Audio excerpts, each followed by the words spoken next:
Good evening, guys. Welcome to tonight's video. So I want to talk tonight about the dreaded plateau, because it's something that whenever people get started on their weight loss journey, it's the thing that they dread. You know, they don't want to hit this plateau. So I'm going to give you a few reasons why this might have occurred, okay? Number one, you're eating too much. Simple as that. Misreporting is very easy. It's not always your fault, food labels, etc. But it's very easy to and especially if you are on a low calorie amount, because your deficit will need to be smaller. It's very easy to misreport a little bit, and that can, effectively take out quite a lot of your deficit, okay, especially if you're on low calories. So, and it's very easy to sort of miss the little things, okay? So I always recommend that, for maybe a week or two, just track everything that you eat, weigh everything, just make sure you're eating what you think you're eating, okay? Next, water retention. This is a big one.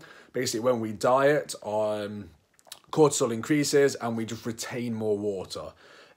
So it can make it look like we're not making progress when we actually are, okay? I'll talk about this a bit more later on, okay?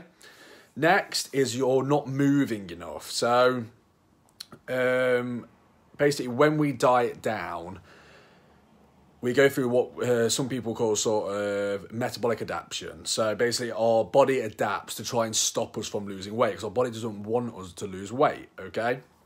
Now, a lot of this, especially the more you lose weight, comes from NEAT. I spoke about this before. It's basically like your physical activity during the day outside of the gym. So like your steps or etc. Now this drops quite dramatically when we diet, especially to a certain extent.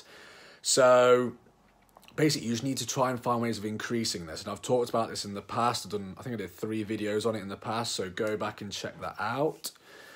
And finally, and most importantly, you're probably not in a plateau, okay? So as I mentioned before, when we diet, cortisol increases, so we retain water.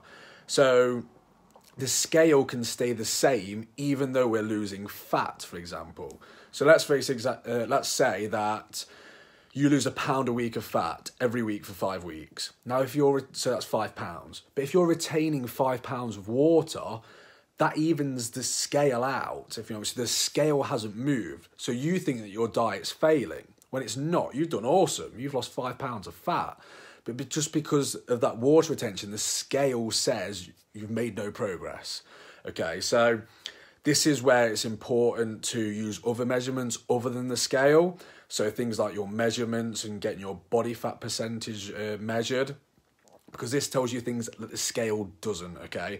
And always remember, as a side note, that if your goals are aesthetically based, so if you want to look toned, ripped, curvy, however you want to describe it, if you want to look slimmer, fat loss is your goal and not weight loss, okay? You want to go for fat loss.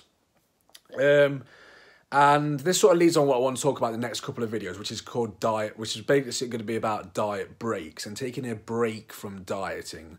Now, while this sounds counterproductive, it's actually really, really good for helping you to lose more weight and more fat. Okay, and I'm going to talk about this in the next couple of videos. And it's especially good around this, what I touched on before, this metabolic adaptation to dieting. Okay, so look out for those. So, in summary for tonight, make sure that you're eating the right amount. Check your calories, okay? Track for a week or two. Just make sure you're eating what you think you're eating. Secondly, increase your activity. So, not necessarily, like I say, not the gym, just your activity in the day. Because we subconsciously, when we're dieting, move around less. We're not aware of it, we just do it. It's our body just making us expend less calories. So find ways of increasing your steps throughout the day. And again, I've done a few videos on that before, so go check those out. And finally, just trust in the process. Because as I've mentioned so many times before, there are hundreds of reasons why the scale will not move from week to week, even from month to month. And this can make it look like we're not making progress. But it doesn't mean that you're not making progress. you can still be losing fat even if the scale's not moving. Just like I said before, if you're losing fat every week but you're retaining water, the scale won't move. This doesn't mean you're not making progress, it just means it's not visible on the scale. And again, that's where those other forms of tracking progress, you know, come into handy really, really well. Okay, so there's the video for tonight, guys. Hopefully you got some value from that. If you did, please feel free to like, comment and share, because I always appreciate it. Have a fantastic evening, and I shall see you on the next video.